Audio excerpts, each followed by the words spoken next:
உள்ளதே. வாழ்க்கையின் வேர்களோ மிக ரகசியமானது.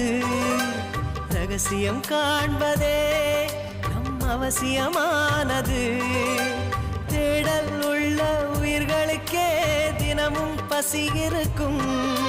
தேடல் என்பது உள்ளவரை வாழ்வில் ருசி இருக்கும். பாடல் போல தேடல் கூட ஒரு சுகமே. இசை பாடி வரும் இளம் காற்றுக்கு உருவமில்லை. காற்றலை இல்லை என்றால் ஒரு பாட்டொலி கேட்பதில்லை. ஒரு காலம் வருகையில் உள்ளம் கொள்ளை போகுதே. ஆனால் காற்றின் முகவரி கண்கள் அறிவதில்லையே.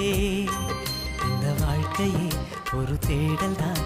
அதை தேடி தேடி தேடும் மனது தொலைகிறதே.